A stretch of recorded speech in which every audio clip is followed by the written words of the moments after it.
Kulay pula po yung na-harvest namin na pinyano. Ipapakita po namin kung paano namin inalagaan to hanggang sa ito po ay nahinog.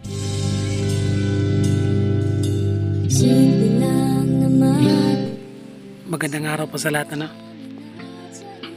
Ito po yung puno ng pinyano na pinakita namin. Binungkal namin nung una, tapos dinamuhan kasi yung paligid dito ay napakatigas na ng kanyang lupa, saka ito hindi na naalagaan, saka naano rin kami kasi nakita namin kulay maroon yung gitna ng pinya, kaya gusto rin namin makita kung anong kulay ng kanyang bunga. Matapos bungkalin yung lupa ay lalagyan namin ng dito ng fertilizer, yung 14-14 na nilagay dito na fertilizer kasi nasa eksaktong gulang na yung puno ng pinya, kaya siguro malapit na ito magbunga. Pagkatapos may ilagay yung patabay, dilagyan namin ng tubig. Pagkalipas ng ilang linggo ay nakita namin yung resulta ng aming pinya na binungkal. Ngayon po ay namulaklak na po siya. Papakita ko sa inyo ito ay bulaklak o bunga na kaya ito. Yan po ang tumubo sa kanyang pinakasentro. Mula nang inalagaan namin itong pinya, medyo tumaba rin yung mga dahon niya.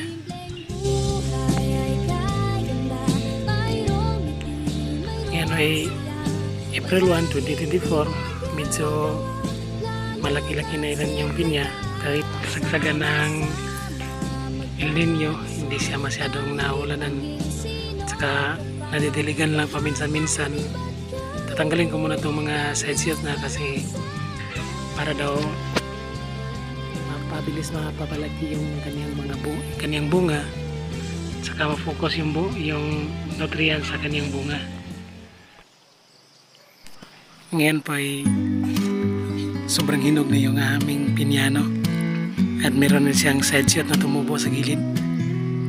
Sumobra na yung hinog niya, saka sabi ng may-ari ng tanim nitong pinya na to,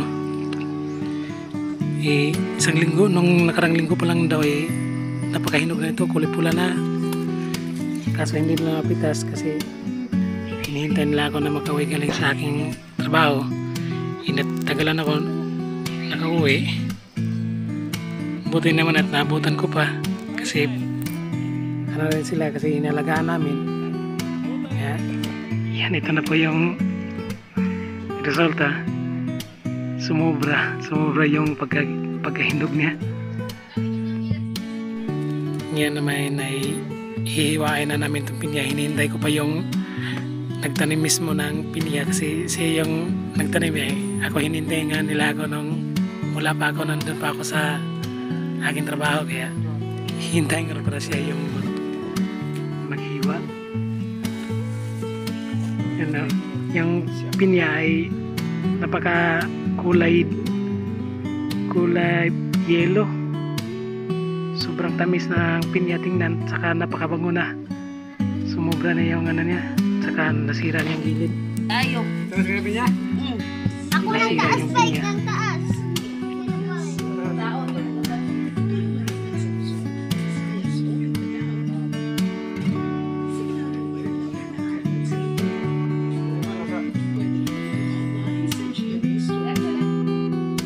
Yan po titikman na namin yung pinya.